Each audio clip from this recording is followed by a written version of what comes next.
Бүгүн балдар, бүгүнкү сабакта механикалык жумуш жөнүндө түшүнүк алабыз. Биз күндөлүк турмушта жумуш деген сөздү угуп жана колдонобуз. Жумуш жалпы түшүнүк. Мисалы, отун жарсак, китеп окусак, коро шыпырсак, алма үзсөк, баарын жумуш дейбиз. Булар жумуштун турмуштук маанисин түшүндүрөт. Физикадагы жумуш түшүнүгү такыр башка. Физикадагы жумуш түшүнүгү Ньютондун кыймыл закондору ачылгандан кийин 150 жылдан кийин ачылган. Мисалы, бул жерде ат чанааны сүйрөп баратат. Көрүп турасыңар, балдар? Ат чанааны сүйрөп баратат. Алдыга көрүү кандайдыр аралыкка жылып атат. Же болбосо андан кийинкиде дагы бала чанааны сүйрөп баратат, чанааны биякты көздөй сүйрөп баратат. Демек, мында дагы кандайдыр бир аралыкка жылдырып атат. Демек, бул болсо, бул жумуш, бул механикалык жумуш болот. Демек, ат арабаны кандайдыр аралыкка сүйрөп барды, бул жумуш аткарды. Же болбосо бала чанааны сүйрөп кандайдыр аралыкка өттү, бул дагы жумуш аткарды.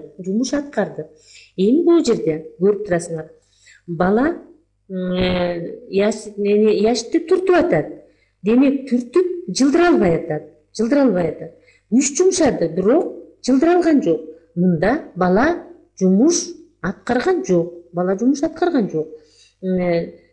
Себеби мында кандайдыр бир жумуш аткарыш үчүн механикада кандайдыр бир күч менен аралыкка жылдырыш керек болчу. Бирок биздин балабыз жумуш аткара алган жок. Себеби ал яшикти кандайдыр бир аралыкка жылдыра алган жок. Эмесе жумушту биз А тамгасы менен белгилейбиз. А бул жумуш. А тамгасы менен белгилейбиз. Анда биз формуласын жазып көрөлү. А барабар F көбөйтүлгөн S косинус альфа. Демек, мында F аракет эткен күч. Ал эми альфа болсо, мынакей бул жерде которулуш менен аракет эткен күчтүн ортосундагы бурч альфа. Демек, көрдүңөр, демек альфа бул которулуш менен аракет эткен күчтүн ортосундагы бурч.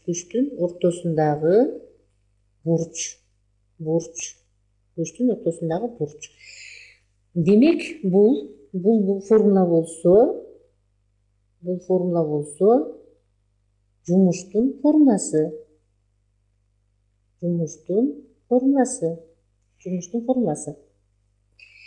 Эми биз жумуш деген эмнени айтат экенбиз?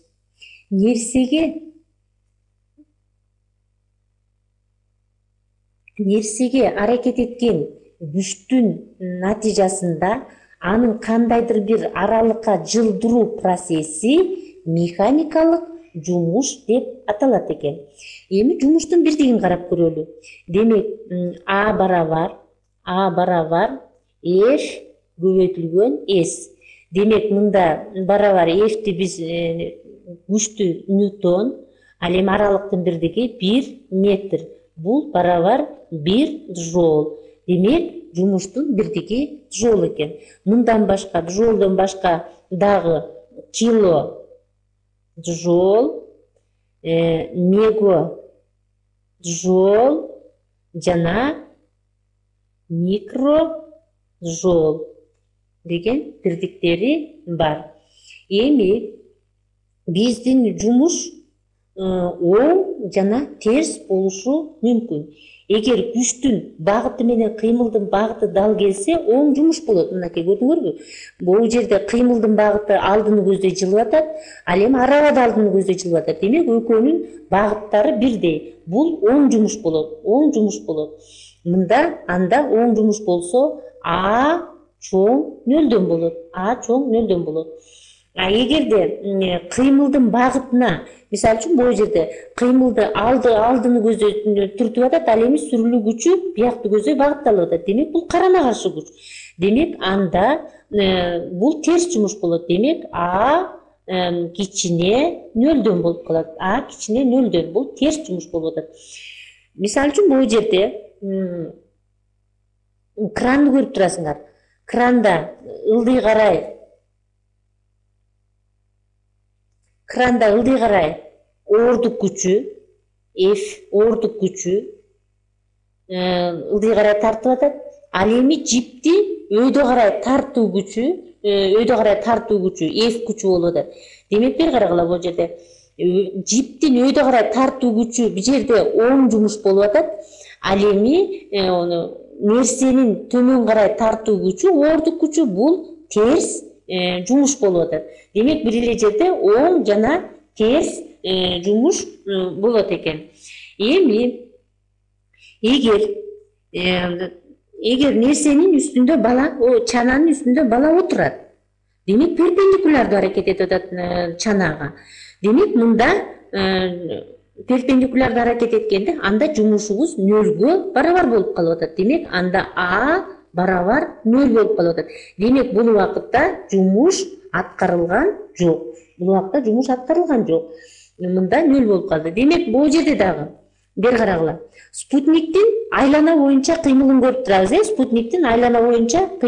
турабыз.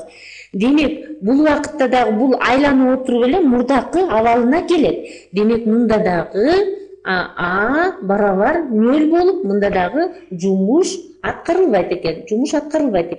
Демек кайсы убакта жумуш аткарылбай калышы мүмкүн экен? Демек нерсе перпендикулярдуу аракет эткенде аткарылбай калышы мүмкүн экен. Мындай перпендикулярдуу аракет эткенде аткарылбай калышы мүмкүн экен. Мында альфа барабар 90 градус болуп калып атат. Же болбосо айлана боюнча кыймылдаганда жумуш аткарылбай калышы мүмкүн экен. Демек дагы кайсы убакта жумуш аткарылбай калышы мүмкүн экен? Биз бир нерсеге аракет эткенде аны ордунан жылдыра албасак, мында жумуш аткарылбайт экен. Ал кайсы убакта жумуш аткарылат экен? Демек биз мынакей бала чананы сүйрөп баратат, мынакей алдыны көздөй сүйрөп баратат, мында жумуш аткарылат. Демек кандайдыр аралыкка жылдырып атат. Ал эми арабаны сүйрөп баратат, мында дагы жумуш аткарылып атат. Демек кран нерсени өйдө карай көтөрүп баратат, мында дагы оң жана терс жумуш аткарылып атат. Көрдүңөрбү балдар? Демек жумуштун дагы оң жана терс болгонун көрдүк. Демек балдар, бүгүн биз механикалык жумушка түшүнүк алдык.